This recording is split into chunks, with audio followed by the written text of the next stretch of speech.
దేశవ్యాప్తంగా పలు రాష్ట్రాల్లో జయాలుకాస్ ఆభరణాల దుకాణాలపై ఆదాయ పన్ను శాఖ దాడులు నిర్వహిస్తోంది.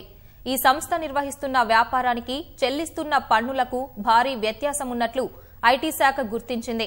చెన్నై ఐటీ అధికారులు ఈ సంస్థ నిర్వహిస్తున్న వ్యాపార లావాదేవీలపై లోతైన అధ్యయనం నిర్వహించింది. పెద్ద మొత్తంలో ఆదాయ పన్ను ఎగవేత జరుగుతున్నట్లు అనుమానిస్తున్న అధికారులు దేశవ్యాప్తంగా సోదాలు నిర్వహిస్తున్నారు.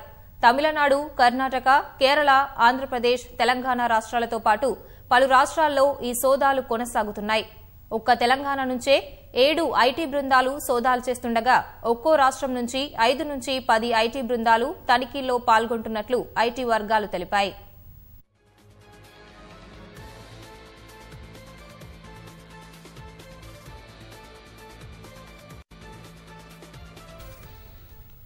దేశవ్యాప్తంగా పలు రాష్ట్రాల్లో జయాలుకాస్ ఆభరణాల దుకాణాలపై ఆదాయ పన్ను శాఖ దాడులు నిర్వహిస్తోంది.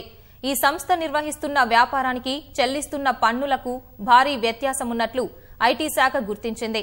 చెన్నై ఐటీ అధికారులు ఈ సంస్థ నిర్వహిస్తున్న వ్యాపార లావాదేవీలపై లోతైన అధ్యయనం నిర్వహించింది. పెద్ద మొత్తంలో ఆదాయ పన్ను ఎగవేత జరుగుతున్నట్లు అనుమానిస్తున్న అధికారులు దేశవ్యాప్తంగా సోదాలు నిర్వహిస్తున్నారు. తమిళనాడు, కర్ణాటక, కేరళ, ఆంధ్రప్రదేశ్, తెలంగాణ రాష్ట్రాలతో పాటు పలు రాష్ట్రాల్లో ఈ సోదాలు కొనసాగుతున్నాయి. ఒక్క తెలంగాణ నుంచే 7 ఐటీ బృందాలు సోదాలు చేస్తుండగా ఒక్కో రాష్ట్రం నుంచి 5 నుంచి 10 ఐటీ బృందాలు తనిఖీల్లో పాల్గొంటున్నట్లు ఐటీ వర్గాలు తెలిపాయి.